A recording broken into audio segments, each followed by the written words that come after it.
to What's On Podcast. Welcome to What's On Podcast. Credits Gustavo Gomez as both the producer Oh, wow. and the director. Welcome back. Today we're diving deep into something a lot of you have been asking about. Drug addiction in America. Oh, yeah. It's a tough one.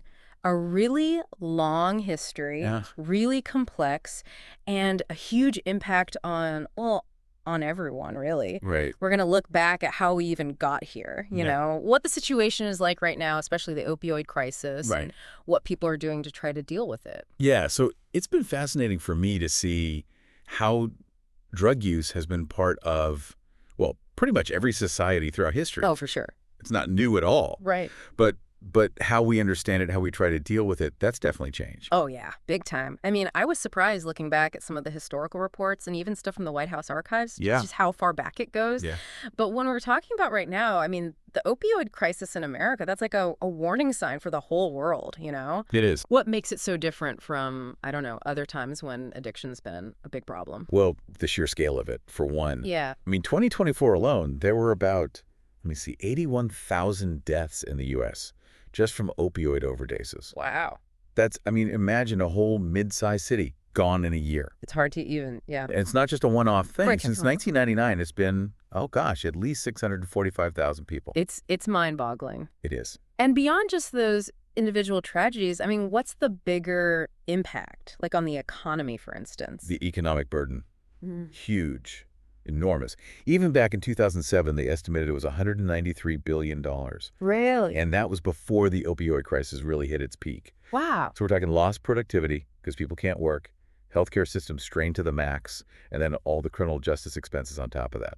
That's just for 1 year, though, right? That $193 billion Right. makes you wonder about the long-term damage. Oh, absolutely. When you think about the ripple effects on families, communities, the potential we lose, lives cut short, or just completely derailed. It's a lot. It is. It really hits every level of society. Yeah, it's pretty bleak. But I did find something kind of hopeful.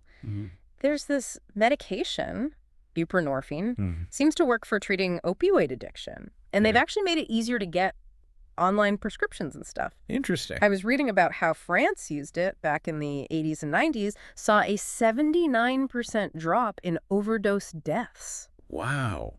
That's really significant. Yeah. But here's the thing that really got me.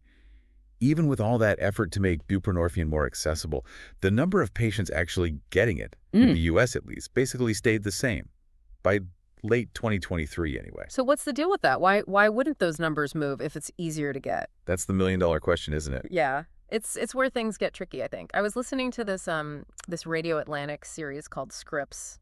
They really went deep on this, talked to people who struggled with addiction. Right. All about the stigma around medication-assisted treatment. Of course. And all the roadblocks in the system, making it hard to actually get this medication that could save lives. Right. So it's a classic example. Even when we have a solution, there are all these barriers, cultural barriers, systemic barriers that prevent it from getting to the people who need it. And Scripps really brought that home, talking about pharmacies being really restrictive about it, or DEA policies that, maybe they have good intentions, but they end up making it harder for people to get help. It really makes you think about, well, what are our priorities here? Yeah. Are we actually committed to helping people if we make it this hard to get these medications? Yeah, it's a lot to think about. And it's especially scary when you see this other trend that kind of jumped out at me while I was doing research for this. Teen drug use.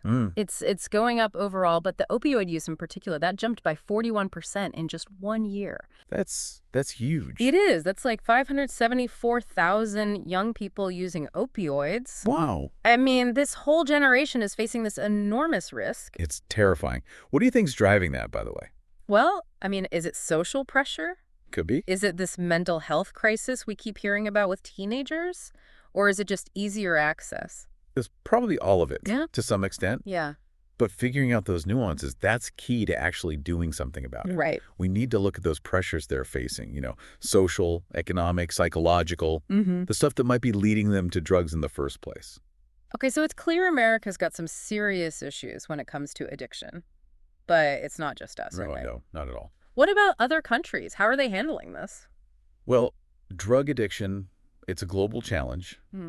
And different countries are taking very different approaches. Okay. Like France, for example. They're dealing with a pretty unprecedented crisis right now. Lots of gang violence and the black market for drugs there. Yeah. Estimated to be worth billions of euros. Whoa.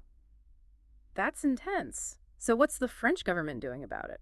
Well, they've taken some pretty drastic measures. Yep. Appointed a national prosecutor just for organized crime. Really? Yeah. And they've even set up special courts just for drug offenses. Wow. So they're really coming down hard on the supply side of things. They are. But some experts argue that this approach is missing a big part of the picture. Okay. They're focusing on the criminals, the supply side, but not so much on the people who are already addicted. Yeah, like how do you help the people who are already struggling? It seems like they're missing a big piece of the puzzle. That's the critique. They're neglecting things like addiction treatment, or harm reduction strategies. Yeah. It's like someone's trying to mop up a flood while the faucet's still running. You got to address both sides. That's a great way to put it. Okay, so France is really focused on law enforcement. Are there other countries taking a different approach? Oh, yeah. Sweden, for example. They've got a very strict drug policy. Emphasis on prevention, treatment, and law enforcement. The idea is to stop it before it even starts. So they're really trying to prevent people from ever getting involved with drugs? That makes sense, but has it worked? Well, the results have been a bit surprising. Despite all their efforts, Sweden's actually seen a big increase in deaths from drugs. Between 2005 and 2013, their drug-related death rate went from 9th highest in Europe to 2nd highest. Wait, so their strict approach actually led to more deaths? Yeah, it's complicated, but it shows that just focusing on punishment doesn't always get you the results you want. It seems like neither extreme works, just focusing on punishment or just on prevention. Exactly. It's a complex issue, and simple solutions just don't cut it. So where do we go from here? What does this tell us about how to actually solve this problem? Well, it shows how important a balanced approach is. We need to address the root causes, things like social inequality, mental health issues, and make sure effective treatment is available for everyone. So it sounds like there's no one-size-fits-all solution. Nope. It's about tailoring strategies to the specific situation. Right, and looking at all the different aspects of the problem. Okay. So if we zoom out to the whole world, what trends are we seeing in drug use overall? Well, globally, drug use has gone up a lot in the last decade. Really? Yeah. By 2022, there were a whopping 292 million people worldwide using drugs. That's a 20% jump from just a few years earlier. 292 million. That's a lot of people. It is. And it breaks down like this. Cannabis is the most widely used, with 228 million users. Then you've got 60 million using opioids, 30 million on amphetamines, 23 million on cocaine, and 20 million using ecstasy. So it really is a worldwide problem. Absolutely. It requires countries working together and learning from each other. Yeah. One stat that really stood out to me is that only 1 in 11 people who have a drug problem actually get treatment. Yeah, that's a big problem. It shows that there's a huge gap in healthcare services globally. We need to improve access to treatment and get rid of the stigma that prevents people from seeking help. It's like we're fighting this battle on so many fronts. The human cost, the economic burden, all the social challenges, and then on top of all that, it's just incredibly hard for people to get the help they need. It's a multi-pronged problem that needs a multi-pronged approach. Prevention, treatment, harm reduction, and addressing the underlying social issues that contribute to addiction in the first place. Yeah. And then there's the whole economic side of things. I mean, the illegal drug trade is a massive global industry. It is. It's like, take the Captagon trade in the Middle East, for instance. It's worth billions of euros, and it just fuels instability and conflict all over the region. And it's only getting more sophisticated. The discovery of that huge drug lab near Damascus. Oh, wow. That shows you the scale we're talking about here. These aren't just small-time operations anymore. These are organized criminal networks with tons of resources and international reach. So with all this happening, what are healthcare professionals actually recommending? What are the solutions being proposed? Well, there's a pretty strong consensus that the best approach is a two-pronged one, combining behavioral therapies with medication-assisted treatment. Can you break that down a little? What exactly do those terms mean, and how do they work together? Sure. Behavioral therapies like cognitive behavioral therapy or CBT and motivational interviewing, they focus on helping people change the way they think and act when it comes to drugs. They learn coping mechanisms, how to manage cravings, avoid triggers, and how to prevent relapse. So it's like retraining the brain to break those really ingrained habits associated with addiction. Exactly. And when you combine that with medication-assisted treatment or MAT, you get a really powerful 1-2 punch. And just to remind our listeners, MAT involves using medications like methadone and buprenorphine to help manage opioid addiction, reduce cravings and withdrawal symptoms. Right. They help stabilize the brain on a physiological level so people can focus on the psychological work of recovery and therapy. And the research is clear. MAD can significantly reduce opioid-related deaths. That's good to hear. But earlier we talked about how only a tiny percentage of people who need addiction treatment actually get it. It seems like we're missing something here. You're right, there's a huge gap. And it's because of a few things. There's still a lot of stigma around addiction in general, and MAT in particular. Like people think it's just replacing one drug with another. Exactly. They don't see it as a legitimate medical treatment. It sounds like we need to completely rethink the way we talk about addiction. We do? See it as a health issue that needs medical treatment, just like any other chronic disease. I couldn't agree more.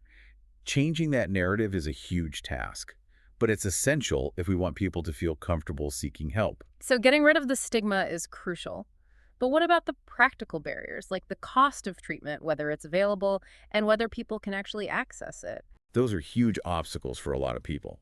Treatment can be incredibly expensive, especially without insurance or with limited coverage. And even with insurance, finding a qualified provider can be incredibly tough.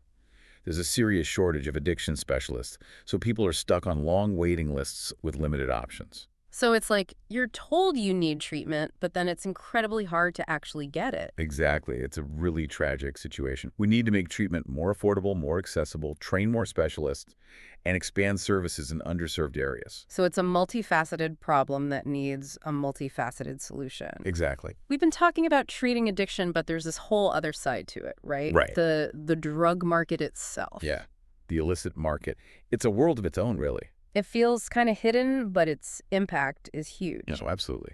So what can you tell us about this underground economy, and why is it so hard to even make a dent in it? Well, it's constantly evolving, always trying to stay ahead of law enforcement, finding new ways to make money. It's this web of producers, traffickers, distributors all over the world. It's like a global shadow economy, It is. driven by demand, but also creating demand with new products, new markets all the time. Exactly. And one of the biggest challenges is just the sheer variety of substances we're dealing with. We're Yeah. not just talking about the usual suspects anymore, heroin, cocaine, cannabis. We're seeing all these new synthetic opioids popping up and what they call new psychoactive substances, NPS. I've heard that term NPS, but what are they exactly? What makes them different? So they're synthetic compounds made to mimic the effects of traditional drugs. Okay. But the tricky part is they often aren't covered by existing drug laws. Ah, so they're kind of operating in a gray area. Exactly. And they're constantly being tweaked, modified slightly. So by the time law enforcement catches up and bans one substance, there's already a new version out there. So it's like a constant game of whack-a-mole. Exactly. It's a great way to put it. It's a race against time. Like the Drug Analysis Service in Canada, they've been finding all these different NPS just in the past few years. Wow. Shows how innovative and adaptable this market really is. It's almost like a dark mirror of the pharmaceutical industry. All this research and development, but instead of creating medicine, they're finding new ways to get high. It is a bit of a chilling thought, isn't it? It is. And as these new substances come out, are we seeing more overdoses and stuff? Unfortunately, yes. People are experimenting with these unknown chemicals, dosages. It just highlights the fact that this war on drugs, it's far from over. So the battlefield is constantly shifting, basically. I could say that. And it makes finding solutions that much harder.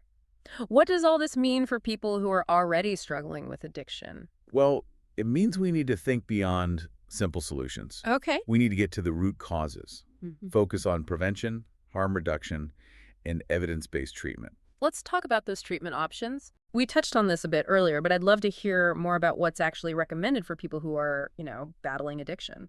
Well, as we mentioned, the best approach is usually a combination of behavioral therapies and medication-assisted treatment, or MAD-MAN. I'm glad you brought that up again. I think it's important to really understand what those are and how they actually work. Absolutely.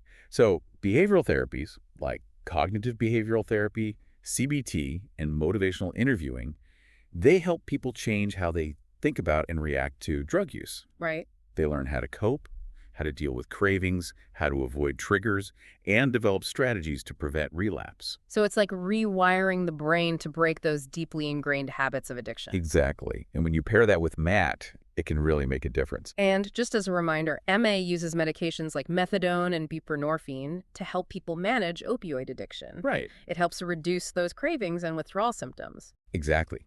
It stabilizes things on a physiological level so people can actually engage with the therapy and start rebuilding their lives. Yeah. And the research backs this up.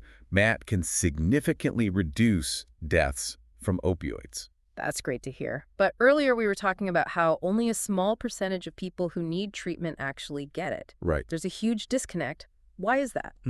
Well, there are a few reasons. There's still a lot of stigma around addiction, and MAT especially. People see it as just replacing one drug with another. Right, rather than a legitimate medical treatment. Exactly. It seems like we need a complete shift in how we think about addiction. We do. Not as some moral failing, but as a health issue, a medical issue that needs treatment, like any other chronic illness. I agree. It's a big change, but a necessary one. Yeah. We need to create an environment where people feel comfortable seeking help without shame. Okay, so addressing the stigma is a big step. But what about the practical stuff? Right. Like how much treatment costs, whether it's available, whether people can actually access it? Those are huge barriers for many. Treatment can be incredibly expensive, especially if you don't have good insurance. And even if you do, finding a qualified provider can be a nightmare. Yeah. There's a real shortage of addiction specialists, which means long wait times, limited options. So you're told you need treatment, but then there's nobody to provide it. Unfortunately, that's often the case. It's a tragic situation.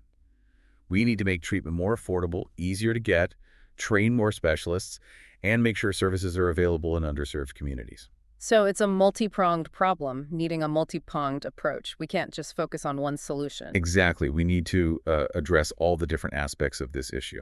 Okay. So besides making treatment cheaper and training more providers, what else can we do? What other solutions are people talking about? Well, another important area is expanding harm reduction services. Okay. What exactly does that look like? What kind of services? So harm reduction is about meeting people where they're at, reducing the negative consequences of drug use, even if they're not ready to quit completely. So think needle exchange programs to prevent diseases, supervised consumption sites where people can use drugs safely, with medical professionals on hand.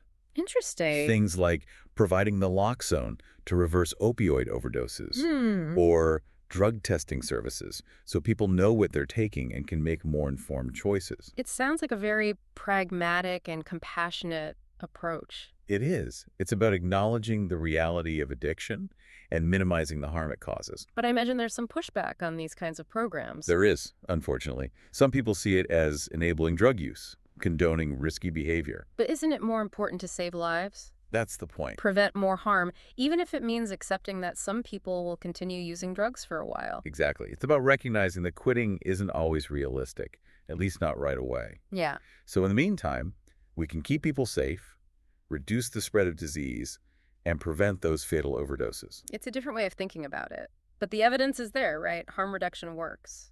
The data is clear. Needle exchange programs are very effective at reducing HIV and Hep C transmission. Supervised consumption sites have been proven to prevent overdose deaths. And it's not just about preventing immediate harm, right? Right. These programs can connect people with other services like treatment, mental health support, housing. Exactly. It's about building trust, meeting people's basic needs, and ultimately creating a pathway to recovery. It's a much more realistic and humane approach than just saying, don't do drugs. It feels like we've come a long way in understanding addiction. We have. Seeing it as this complex, chronic, relapsing disease that often needs long-term care and management. We have made progress in understanding addiction as a brain disease, but we still have a long way to go in actually putting that knowledge into practice, with effective policies and programs. So we've covered a lot of ground here. We have. The history of addiction, the opioid crisis, this constantly changing illicit drug market, and all the different ways we can try to treat addiction and reduce harm. It's a lot to process. It is. It's a complex issue, and there are no easy answers. But even with all the data, all the heartbreaking stories, it's important to remember that recovery is possible. That's so important to remember. It's easy to get lost in the numbers and forget that behind every statistic, there's a person with their own story, their own path to recovery. Absolutely. And there are countless stories of people who have overcome addiction and are living healthy, fulfilling lives. Their stories show us that resilience, hope, and effective treatment can make a real difference. So as we wrap up this part of our deep dive, what are some key takeaways? What do you want people to remember as we move into the last part of our discussion? Well, first, I want them to remember that addiction is complex. There are no easy solutions. It's not about blame or judgment. It's about understanding, having compassion, and being willing to support those who are struggling. And advocating for policies and programs that actually work, that prioritize prevention, treatment, and harm reduction. Exactly. Because everyone deserves a chance at recovery. We've talked a lot about this from, a big picture perspective. Right. Healthcare systems, the drug trade, all these different policies. Yeah. But it can feel kind of overwhelming, like what can one person actually do about something this huge? I get that. It's easy to feel powerless when you're up against a problem as big and as complicated as this. But what individuals do, it really does matter. It makes a difference. So what can people actually do? Where do you even start? Well, educate yourself, Yeah. for one. The more you understand how addiction works, how it affects the brain, the social and economic factors, Yeah. the better you can challenge the stigma around it and advocate for solutions that are based on, actual evidence, not fear or judgment. Right. Knowledge is power. And I guess if you understand it better, you can have better conversations about it too. Exactly. With friends, family, because those conversations can be tough. Oh, they can be really hard, especially if it's someone you love who's struggling. Yeah. But being open and honest, talking about it, that's so important. Yeah.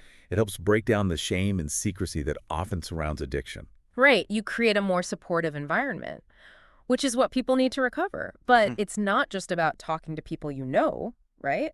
What about getting involved in your community? That's a great point. There are so many organizations doing amazing work on the front lines of this crisis. They need volunteers, they need donations, they need people to advocate for better policies. Right. Whatever you're passionate about, prevention, treatment, harm reduction, Yeah. there's a way to get involved. And sometimes I think people forget that just being there for someone can make a huge difference. It can. Just listening, showing them they're not alone. Absolutely. That feeling of isolation, of being judged, that keeps so many people from seeking help. Just reminding someone that they're worthy of support, that their life matters, Yeah. that can be so powerful. And it goes back to what we were saying before. Yeah. Challenging the stigma. Seeing addiction as a health issue, not a moral failing. Exactly. It's about compassion, not condemnation. Because people can and do recover. They rebuild their lives. They contribute to their communities. It's so important to remember that. It's easy to get caught up in all the bad news, but there are so many people who have overcome addiction and are living proof that recovery is possible. It's not just a pipe dream. It's a reality for many people. Their stories are inspiring. They give us hope. And they should push us to keep fighting for better solutions, better access to treatment, a more compassionate approach to this whole issue. So as we wrap up our deep dive today, what's the one thing you really want our listeners to take away from all this? What's the most important message? I think the key takeaway is this. The fight against addiction is a team effort. It's not just on doctors or policymakers, it's on all of us. Individuals, families, communities, researchers. We all have a role to play. Exactly. And the challenges are huge, but we can't give up hope. We have the knowledge, we have the tools, and we have the collective will to make a difference. So let's turn that hope into action. Let's learn, let's support each other, and let's advocate for real change. Together, we can create a better future for people and communities affected by addiction. I love that. And on that note, we'll leave you with this thought. What role will you play in this? What action, big or small, will you take to be part of the solution?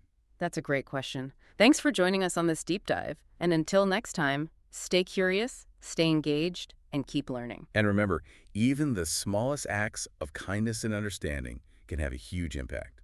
Thanks for listening.